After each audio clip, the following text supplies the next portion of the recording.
My name is Dennis Gill with the Americans of Wartime Museum. Today is 9/22/18, and I'm conducting an interview with Michael Sukeena, and we are at the tank farm at the 2018 open house. Sir, if you could tell me your name and where were you born? Michael Raymond Sukeena. I was born in Pottsville, Pennsylvania in 1944. Okay. And what war or conflict did you participate in? The first one was the Cuban Blockade. We had to make sure that there were missiles in the crates when the ships were pulling out of Cuba. Then after that, the Dominican Republic uprising broke out, and we were stationed down there for almost 6 months in that area. And we had to make sure that everything was secure at that point. Then after that, I served in Vietnam for a year. And most of the time there, I was up in north in Tonkin Gulf, Yankee Station, and Modoc. Okay. And then I was attached to the landing party from the Storms, a destroyer, DD-780. Okay. What branch of the service were you in? Navy. Navy. You have any other family members that were military?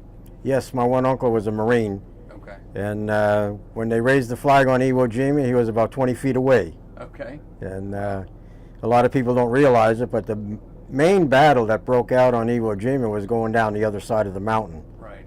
A lot of people say, no, it was going up, but no, it was going down the other Gotcha. side. Gotcha. Okay. So you entered military service in 1963. That's correct. Do you recall, first of all, why did you join the military? What prompted you? Well, when I graduated from high school, I grew up in a coal town, and at that point there was really nothing there except to work in the coal mines. And the Vietnam War was going on, and I knew eventually I would be drafted.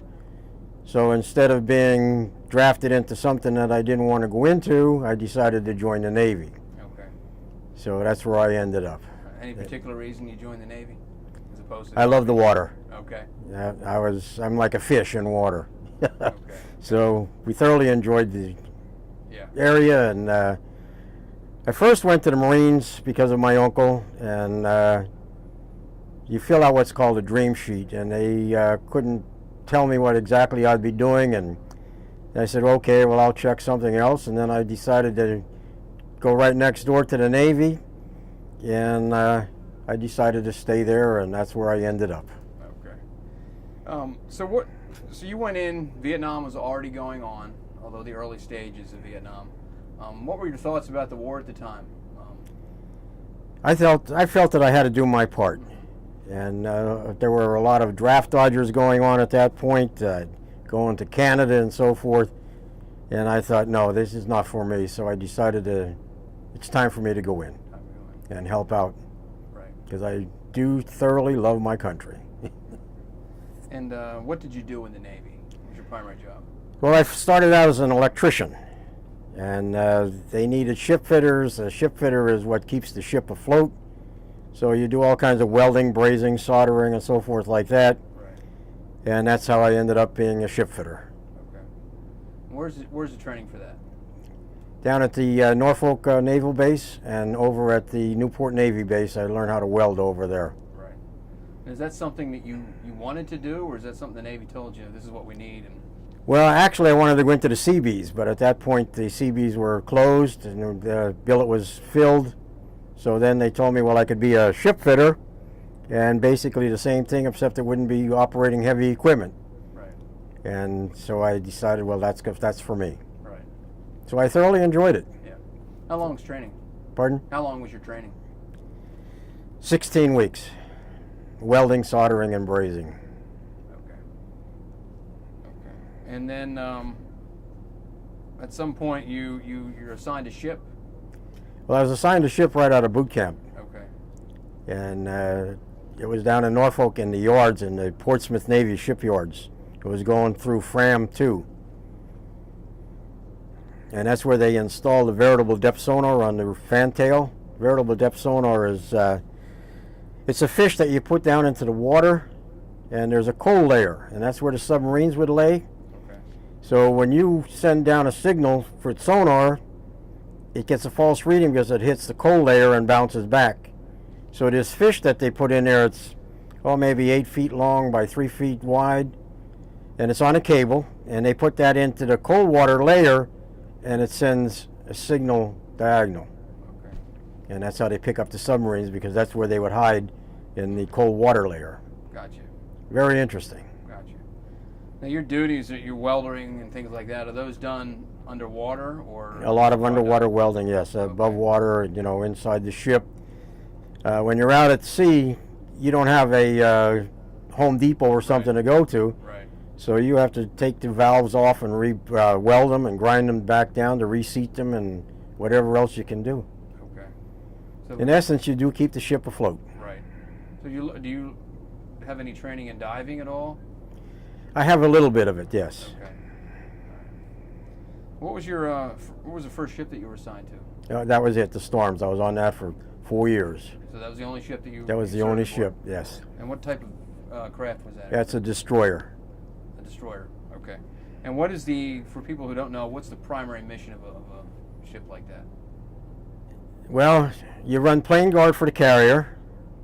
In other words, when the squadron is going across the ocean, we run around in circles. So they go across once, we go across 2 to 3 times, because we're searching for submarines to keep the whole squadron safe, especially the carrier. Okay. And your first assignment takes you where? So you're out of training, now you're on the ship. That was down to the Cuban crisis, the blockade. Okay. Did you know in advance that's where you were going, or were you already out to sea? No, when we were out at sea, we thought we were going down to Cuba for an operation readiness inspection. Okay. It's called an ORI, but then we ended up with the final phases of the Cuban blockade. And how soon after you're done training are you now going down to Cuba? What's the lag time? So you get out of training, you get on your ship, and now how long before you're heading down to Cuba? We were probably on there a month, maybe. Okay. And we left to go to Cuba. Okay. Because we just came out of the yards, shipyards, and we headed right to Cuba.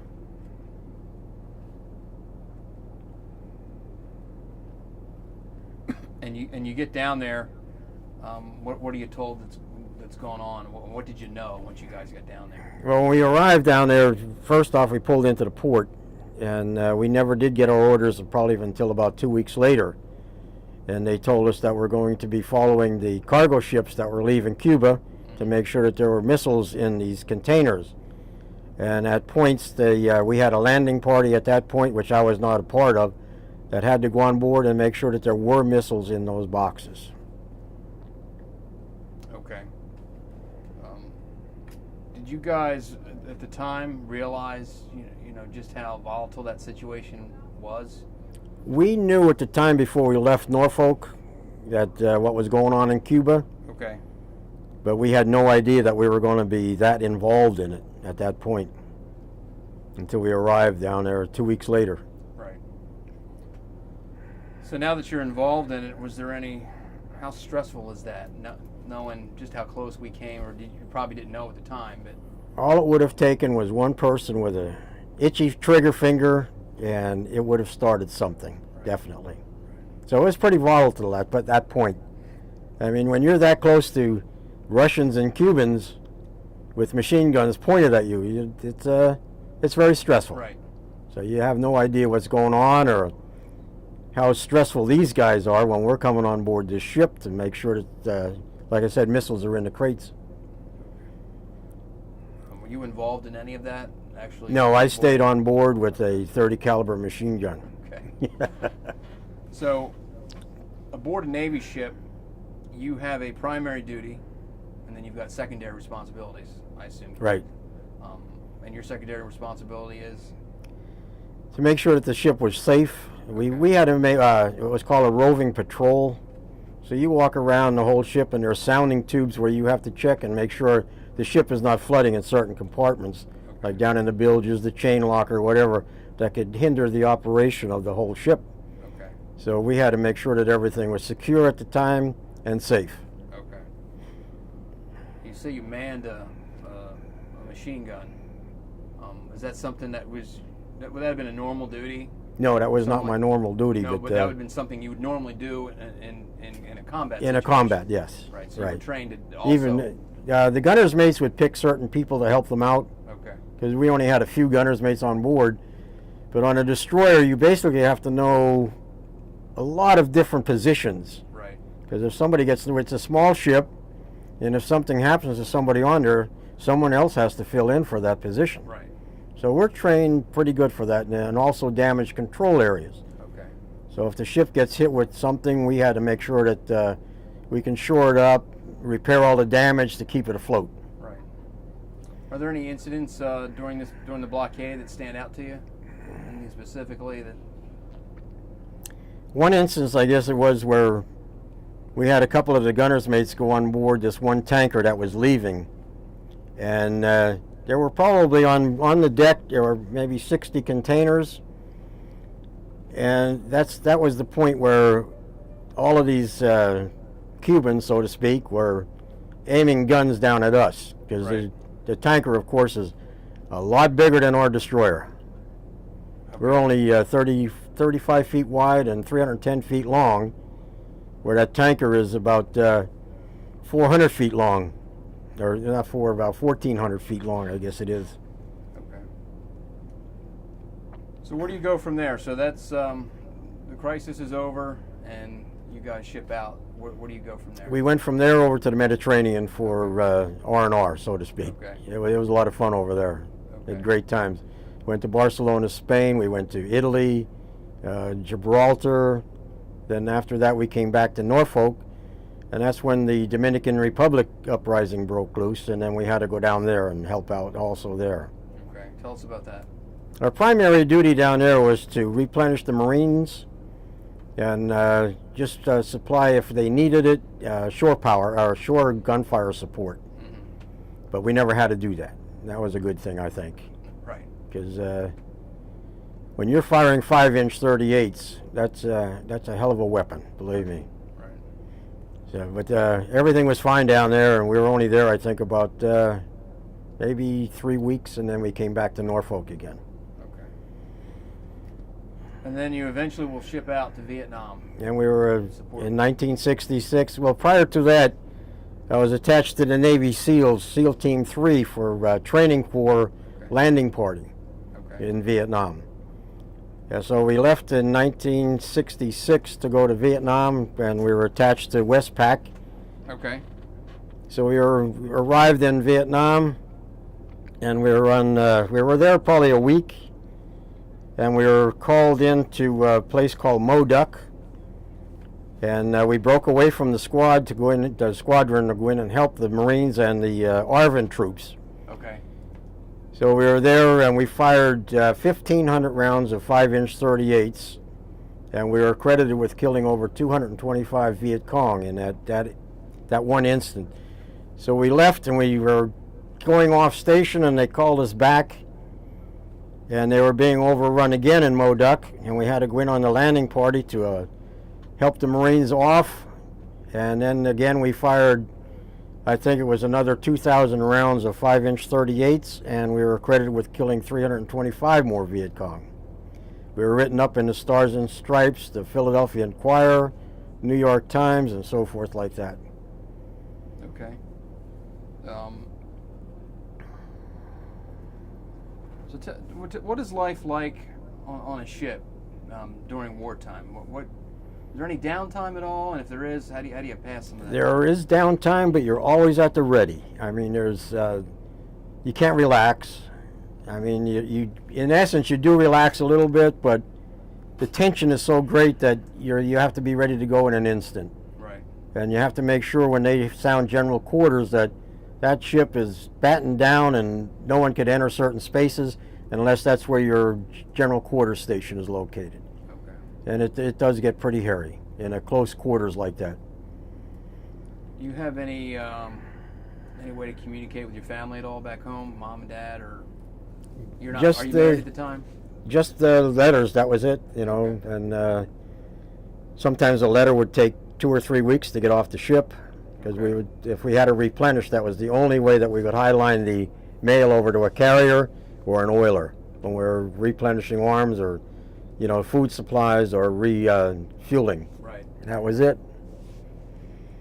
And getting letters to us, well, let's see. Sometimes it would be a month before we'd get a letter. And then our downtime was down on the mess decks watching a movie, which sometimes we watched 5 or 6 times in a row until we pulled it, like I said, until we highlined another replenishing or something, then we would exchange movies. Right. How long were you over in Vietnam? Right on station, 6 months. 6 months. And is that a typical rotation, or is there one for the Navy? There is, but I'm not exactly sure how often they were rotated. But with we were on station 6 months altogether, and then we would go back to Olongapo City in the Philippines, and then back to station again. Okay. How many times did you do that? Twice. You did it twice. Okay. So that would be essentially, I mean, most of the guys that were in country on the ground were there for a year. Right. Exactly. Same yeah. thing, but in two different right. tours. So how long? What's the gap between tours? It all depends on your orders when you're in the squadron. Okay. If the carrier stayed out there, then we stayed out there. But if the carrier went into shore, then of course the whole squadron went in. Unless you were like at one time we were, where we were pulled away from the squadron to go and help the Marines up in Moduc. Okay. And then we were by ourselves up there. Okay. We had two gunboats with us at most of the time, and they were assigned to us, and we had to take care of the gunboats. Gotcha. And so, and you're essentially a part of a carrier group. Right. We were with Desron 32. Okay, and that's one carrier, and how many other ships? One carrier, 2 cruisers, and 5 destroyers, and 2 submarines. Okay. And you all, for the most part, except when you were tasked out, you're all together, the whole right? time. You go over there together, and you come back. You come back together, yeah. But you stay on your ship. Right. No intermingling, but there's no. Right. And did you get? So you were in the Philippines for a month. We were back and forth in Olongapo City, and we would fly up to Manila for R&R. Okay. All right. And what was that like at that time? I mean, what kind of stuff was there to do that you can talk about? In Olongapo City, there's not too much to do in Olongapo City. In Manila, I think they kind of resented us in a little bit of a way. Right. But they were still cordial to us. But you can tell that there was animosity at times. Okay. But all in all, it was not bad. They were, like I said, pretty cordial. What was the animosity? What sense did you get? Or the reason for that was? I think because some of them were against the war over there. Okay. It was hard to read those people. I mean, they're different than we are here, and you can sense that there was stress. That sometimes they didn't want to be around you. Yeah. And it was pleasant most of the time. Right. But that was pretty good. Yeah. Are there any incidents that stand out in your time in Vietnam? Anything that you remember more than the other? Just that when we fired for 33 hours we fired continuously. Okay. And we had a lot of damage on board ship with pipes breaking, ductwork falling down. Right. Because when those guns go off, you have 6 of them on there. That's a hell of a concussion when you fire all at one time. So it rattles the ship. Oh, it definitely does that. If there's any dust, you're going to find it. Okay. But we had a lot of cracks that we had to take care of, especially in the hull. Right. And we had a 6-foot crack where we had to put an 8-foot plate in there. Okay. And I welded for 32 hours straight to keep the ship from leaking. Okay. Well, not only I, but 3 of us. Right. How many guys were on the ship that did what you did? 7 of us. Or 7? 7, right. A chief, a first class, and then 5 enlisted. Okay. Well, we're all enlisted, but junior officers, Gotcha. petty officers. Gotcha. Okay. Now, Vietnam was not a popular war. No, it was not. We were there in the middle of the 60s.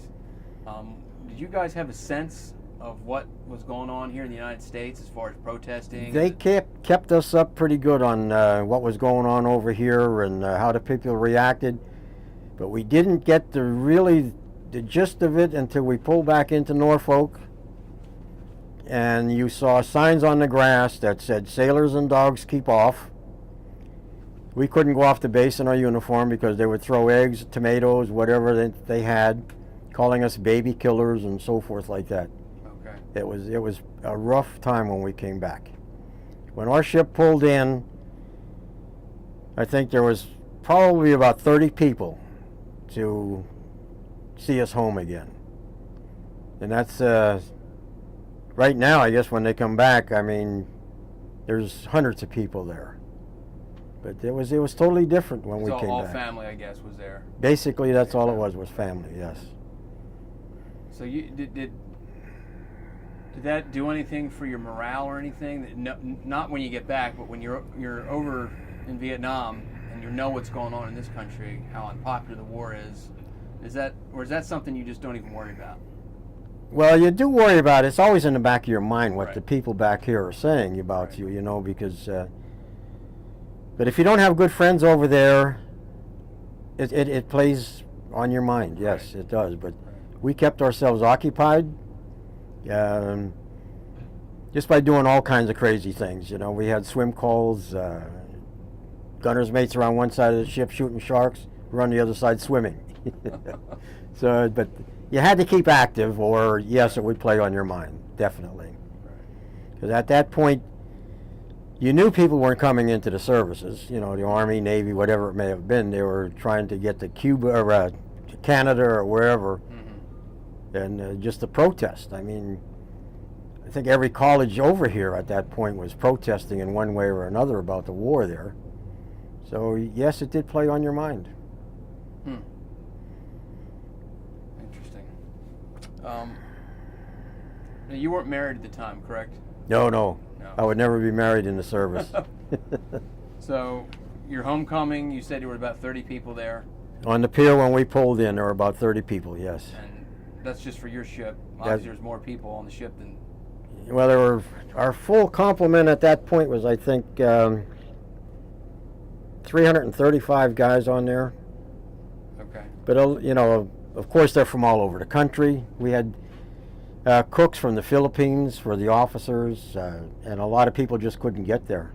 Just basically locals or from locally on the East Coast. That's the people that showed up. Right. Did you have any trouble once you're back in the United States? People find out what you had done, where that you were overseas. Ever any problem with anybody? When I went home, we had a couple incidences, but it wasn't that bad. They just called us baby killers and then went on their way, But of course, we had a lot of people from Penn State locally, and it was very few from Penn State. And they're the ones that would call us baby killers and throw stuff at us and so forth. But like I said, we couldn't wear our uniform. They would try to splash mud on you if you're thumbing a ride home or whatever they could do, or try to run you off the road if you're standing there. Right. Now you can't thumb a ride anymore. It's dangerous as ever, right? Right. So but that's how we got around. Is there any incidents or anything that happened that you want to document that I haven't talked about? Well, one of the things, I used to go up to, it's up in Boston up there at the Joseph P. Kennedy destroyer. Okay. We were rebuilding it, and we'd go up there twice a year.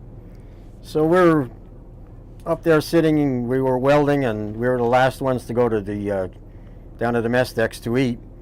So there's three of us, myself, Lee Jones, and Tom Cox, were sitting behind the hatch that goes into the mess decks. And all morning long, there were people from the Boston Globe going around. There were probably 80 volunteers on board. So they're walking around the ship, interviewing everybody, talking about their experiences or what was the worst thing they've ever come upon in the water and so forth. So we thought, well, we don't want to be bothered with all this stuff. So we left. We went down to the mess decks, and we're sitting, like I said, behind the hatch. And all of a sudden, we hear these people coming down the ladder to the steam line and into the mess decks. And this one woman pops her head around the hatch, and she says, "Oh, I didn't interview you guys yet." So she said, "Do you have any stories you'd like to tell?" And we're sitting there, and Tom Cox jumps up. He was an ice seaman, intercommunications electrician. Okay. So he says, oh yeah, he says, I've got a good one for you.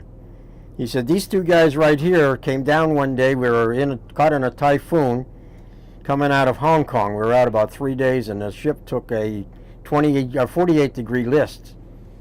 What happened was the bow was going under the water so much that's why they call us a submarine, half sub, and a tin can, or whatever you want to call us. And there's scuppers that cover the chain locker, you know, the chain that goes down it, and they were ripped off because of the bow going under. And our chain locker was filling up with water so much that when the bow would go down, it wasn't coming back up. And the expansion joints were creaking. They were at their max. So we're down there in the ship fitter shop, and the captain calls up and he told us to get our butts down and start the pumps. They couldn't get them going remotely. So we're going through the mess decks, and there's Tom Cox right there, and we grabbed him and we took him down. And as we're going down, it's 4 decks below. So we're going down, we're in the chain locker, and as we're in the bottom, these 4 hatches, you could hear them dogging them down. So we were, at that point, if we couldn't get the pumps going, we were expendable. Gotcha. They were So locking in. we're looking at each other, and we said, we better get these things going, or we kiss our you-know-what goodbye. So we're down there working feverishly, and we finally got the pumps going, and we got the pump locker pumped, and they opened up the hatches again and left us out. So needless to say, we were the ones that were written out of all those people up there. We were written up in the Boston Globe for that period of time. Gotcha. And the purpose of that, I guess, is to keep the whole ship from sinking if you can't. Oh yeah, if we didn't get it done, it would have cracked in half. It would have Okay. just snapped. Yeah.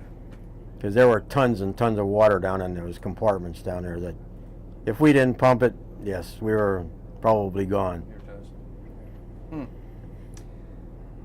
So, looking back on it, you've had 50 years plus now to look back on your service. How do you think that's affected your life?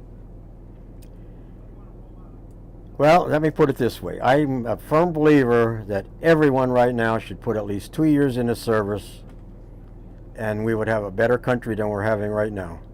Believe me. I would not change my service for anything in the world. I thoroughly enjoyed it.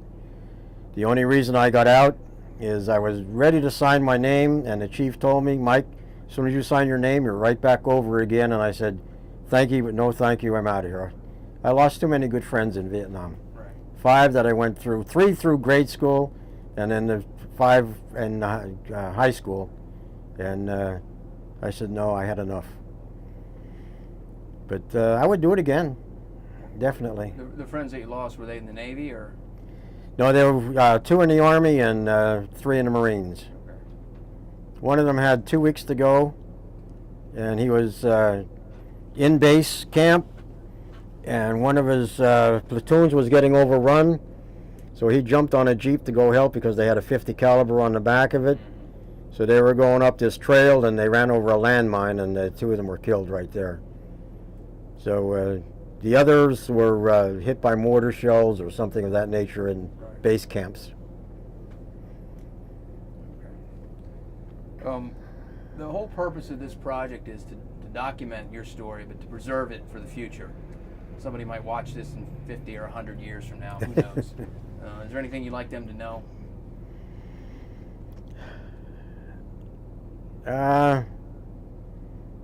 Just to love your country, serve it as much as you can, and definitely go into the services, because you get a tremendous, right now, I would say the Navy probably has the most exclusive schools going, and if you want a good education, go in there and serve your country. So you said you didn't re-enlist because you didn't want to go back to Vietnam. Right. Any regrets that you went the first time? No, none whatsoever. But if I had it to do all over again, I would have signed my name and went back over.